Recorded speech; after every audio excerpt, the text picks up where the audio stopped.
Scam 1992 के makers एक और स्कैम सीरीज लेके आ रहे हैं, scam 2003 the curious case of Abdul Karim Telgi, जिसे अडैप्ट किया गया है एक हिंदी बुक से, रिपोर्टर की डायरी, जिसे लिखा है संजय सिंह ने। अब ये स्कैम फ्रेंचाइजी का सेकंड सीजन है। स्कैम 2003 भी मुंबई पे सेट है, लेकिन इसके टीजर हमें बताता है कि ये हर्षद मेहता का 5,000 करोड़ का स्कैम से भी बड़ा स्कैम है, और ये स्कैम करीब 30,000 करोड़ का है।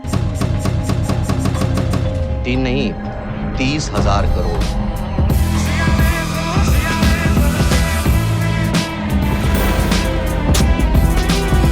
पहले आपको ट्रेलर का रिव्यू दे देते हैं, फिर आपको बताएंगे कि अब्दुल करीम तेलगी था कौन। अब ट्रेलर के हिसाब से ये सीरीज 90s के मुंबई पर सेट है, और इन्होंने जो स्कैम 1992 का थीम है, जो सिनेमेटोग्राफी है, वही सेम थीम और सिनेमेटोग्राफी इस स्कैम 2003 में रखा है। यहाँ तक कि बैकग्राउंड म्यूजिक, जो सारे स्कैमों का थीम म्यूजिक बन चुका है, वो भी इस सीरीज में इस्तेमाल किया गया है। अब इस सीरीज में जो अलग बात है वो है इसके एक्टर्स और इसके डायरेक्टर। अब इस टाइम इस स्कैम के मास्टरमाइंड के रोल निभा रहे हैं अनुभवी थिएटर एक्टर गगन देव रियार। वैसे इस ट्रेलर में उनको दिखाया नहीं गया है, फेस रिवील नहीं किया है कि आखिर वो है कौन। आपको बस इस ट्रेलर में उनका एक बैक शॉट मिलेगा, बट उनके डायलॉग्स आप सुन सकते हैं। लाइफ में आगे बढ़ना है तो डेयरिंग तो करना पड़ेगा ना डार्लिंग। वैसे ये डायलॉग ने मुझे ये डायलॉग का याद दिला दिया, रिस्क है तो इश्क है। वैसे स्कैम 1992 में आपका फेवरेट डायलॉग कौन सा है? कमेंट बॉक्स में कमेंट करिए। अब गगन देव रियार के साथ साथ और भी एक्टर्स हैं इस सीरीज में, जैसे हमारे वसूली भाई हैं मुकेश तिवारी जी, निरहुआ भैया भी हैं दिनेश लाल यादव जी, और एक्ट्रेस में है सना अमीन शेख। और इस सीरीज को डायरेक्ट करने वाले हैं तुषार हीरानंदानी जी। अब आपको बता देते हैं कि स्कैम क्या था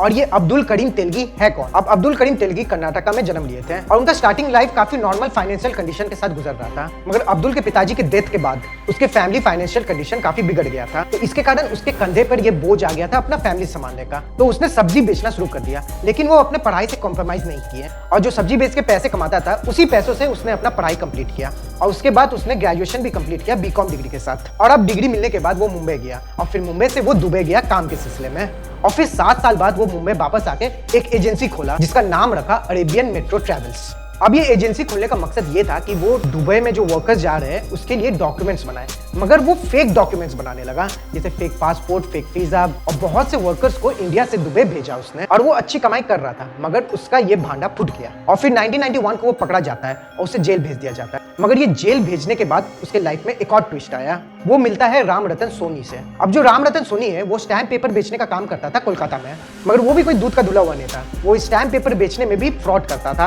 अब वो ये फ्रॉड कैसे करता था ये बात उसने अब्दुल करीम तेलगी को बता दी, और जेल से निकलने के बाद दोनों मिलकर ये फ्रॉड काम करने लग गए। मगर कुछ समय बाद दोनों के बीच लड़ाई हो गई, और फिर राम रतन सोनी ये काम छोड़ के चला गया, और फिर करीम अकेला इस फ्रॉड का वर्चस्व को संभालने लगा। मगर अभी भी अब्दुल के दिमाग में एक और स्कैम था, और वो था काउंटरफिट स्टैम्प पेपर, यानी नकली स्टैम्प पेपर बनाना। और ये एक ऐसा स्कैम था जो पूरे देश में फैला और पूरे देश में चला था, जहां अब्दुल नकली स्टैम्प पेपर प्रिंट करता और जो असली स्टैम्प पेपर का रेट है उसके कम रेट में स्टैम्प पेपर बेचा करता था।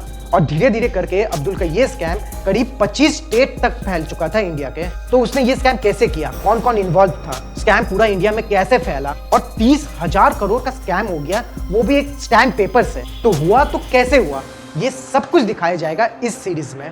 अब सीरीज के हिसाब से देखा जाए तो स्कैम 1992 का फैन बेस पहले से सेट है, और अब इस सीरीज के ऊपर ये जिम्मेदारी है कि अपनी एक्टिंग और डायरेक्टिंग से उस फैन बेस को और बड़ा करे, और ऐसा वो कर पाएगा कि नहीं ये आपको 2 सितंबर सोनी लीव से पता चलेगा। तो आपको क्या लगता है कि ये सीरीज अपना कमाल दिखा पाएगा कि नहीं, कमेंट बॉक्स में बताइए हमें। और अगर आपको ये एक मिनट